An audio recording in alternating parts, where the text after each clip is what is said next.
art won't pay the bills. It's a waste of time. Wala kang talent for art. Whether it's said by the people in your life or ikaw mismo yung nagja-judge sa sarili mo, enough is enough. It's time to choose yourself for once. In this video, we're going to learn how to overcome the number one problem stopping you from learning how to paint with watercolors, achieving your artistic goals, and nourishing your God-given talent and creativity. Alam mo ba what that problem is? It's self-doubt. Remember, you're not alone, and we're here to support you every step of the way.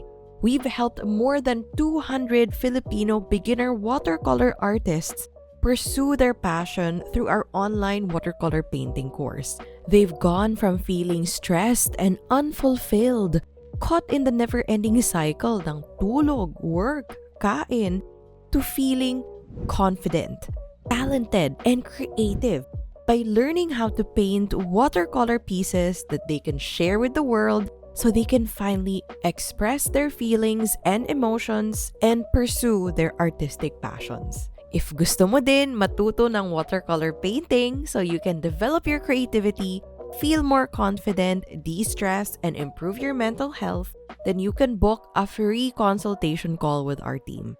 The link is in the description. Have you ever come across gorgeous watercolor paintings while nagsuscroll ka through social media and you felt like gusto mo din itry? But then you hear a little voice in your head saying, Kang talent para dyan. Hindi mo yan kaya. so you end up just watching other artists from the sidelines and you just dream of someday painting like them. Actually, our student Anne shared a similar experience. Sabi niya, I guess it's also the fear of failure that keeps me from starting. Now, what if my work turned out to be not so good? you know, it's not the lack of skills or experience that stops you from creating stunning watercolor paintings. It's your self-doubt. And for some of us, yung negative talk na to actually began in our childhood. Baka your parents told you, Ay, yung art, walang pera dyan. Waste of time lang yan. as Filipinos, we value practicality and understand that our parents have our best interests at heart. Gusto nila na maging practical tayo. But nonetheless, it's still discouraging when you hear people you love put your passion down. And when you grow up being criticized and walang support, then syempre, kahit ikaw mismo, you question whether worth it ba talaga siya. We neglect our passion for art and our sense of creativity para lang sa practicality. And eventually, it catches up. Hindi na tayo happy, we're not being true to ourselves, and it might even feel like you've been following a path that someone else chose for you. Actually, our watercolor mentor, Sir Eman, shared a similar story. Starting out as a self-taught watercolor artist, he spent years joining student art competitions. He worked hard to create the best paintings, hoping that he'd win. But when he didn't, the rejection hurt his confidence at na-strain yung relationship niya with his own art. Sabi niya, Validation is a big stumbling block for seasoned artists and beginners alike. It's only after I accepted the fact that I'm not meant to win every competition that I began to realize the true purpose of painting is for your own enjoyment. now we're here to help you find your own sense of joy and fulfillment through your watercolor painting. It's time for you to choose yourself. You are enough. Let's learn how to break free from your negative beliefs and self-doubt. First and foremost, it all starts with your mindset. It sounds easy on paper, but actually, it's so hard to break bad habits. And it's harder when these mindsets are reinforced by people around us. The first step to changing your mindset is knowing what you want and why you want it. We've spoken to each of our watercolor students, and every one of them had a different but kind of similar dream. They wanted to express themselves through painting, maghanap ng creative outlet, makapag-fulfill ng childhood dream, makapag-paint ng artwork that they feel proud of na pwede nilang ma-share with their friends and their family, and maybe even someday makagawa ng legacy through their art.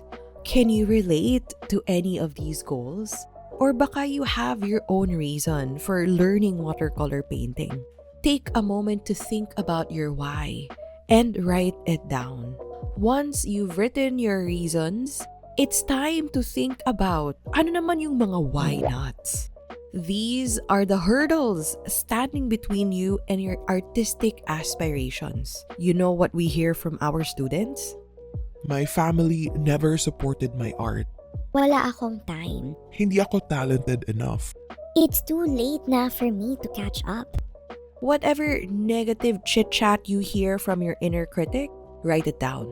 There's a good chance na yung self-doubt mo actually follows similar patterns. We need to take note so we're aware. Syempre, we can't fix it if we don't know what the problem is, diba? Next, let's identify where these negative thoughts come from. Are they from our own beliefs? Or na-influence ba tayo? Which of these are within your control and which of them are beyond your control? Finally, it's time to challenge these negative thoughts through positive reframing. If you tell yourself you can't do something, then that becomes your reality. So dapat think positive. For example, instead of thinking, I'm not good enough. tell yourself, It's okay kahit hindi perfect yung artwork na to. Everyone has to start somewhere. I feel proud of myself for even trying. And I'm sure I'll definitely improve the more I practice. instead of thinking, It's too late for me to start. tell yourself, Age is just a number. What matters is how much time and dedication I put into learning. And pag ganon, hindi ako magpapatalo. instead of getting hung over that your parents or loved ones never supported your art, tell yourself, I'm my own person. This is my life. I'm doing this for myself. and lastly, instead of saying, Wala akong time. tell yourself, I can make time for my art because this is important to me. ultimately, ang daming nangyayari sa buhay natin that we can't exactly control. But you know what we can control? Our feelings, how we think about ourselves, and the decisions we make in our lives. It's important that we practice positive reframing so we can finally overcome the self-doubt holding us back and work towards our art goals. With practice, you'll notice that switching to motivating thoughts feels more natural. When it comes to starting watercolor painting, key ingredient yung motivation. But it's not enough for long-term success. Let's be honest. Did you have a list for your New Year's resolutions? Anong nangyari doon? Let me guess. Wala. Maybe you tried but then gave up. Don't worry, kasi it happens to everyone. In case you didn't know, the second Friday of January is known as Quitter's Day. 2 weeks into the year, most people have already given up on their New Year goals. It's easy to say stuff like, I want to learn how to paint. I want to join an art exhibit someday. but then, when you actually start doing it, you realize na ang laki pala ng effort para maabot to. As days turn into weeks and you see na parang ang pangat pa din ng paintings mo, that's when your motivation starts to go down. So how do we avoid this? First, let's manage our expectations. Syempre, you can't expect to paint like Kellogg's Loops after a day, a week, a month, or even a year. Let's set a more realistic goal. Sabihin natin, we want to learn how to paint florals in 3 months. How do we get there? If wala pa tayong art supplies, then let's buy watercolor paper, brushes, and a watercolor set first. Then, let's spend a few days learning basic watercolor techniques and getting to know our art supplies. Mag-drills tayo para masanay kung paano gamitin yung watercolor. We can do studies by observing our reference, creating sketches, and maybe even planning out our painting. And then, finally, we can start by trying to paint simple florals. Even if we don't get it right the first time, we can just try again. The thing is, most people feel bad about themselves kasi they don't like their artwork after the first, second, or even third try. Bakit pangit pa din? Sige, mag-reality check muna tayo. When we were learning algebra in school, diba dapat muna marunong tayo ng basics like addition, subtraction, multiplication, division. It was a step-by-step progress. And as we learned algebra, diba hindi naman natin na-gets on the first try. We made mistake. We had to practice again and again and again. Ganun talaga when you're learning something new. It takes time, it takes effort, and imagine if in school, you're able to put in hours learning subjects you hated. Eto, art, painting. You chose this. It's something you actually like. So bakit hindi tayo willing to put in the hard work and effort? Kahit you practice once a week, okay lang. At the end of the day, it's about consistency, not intensity.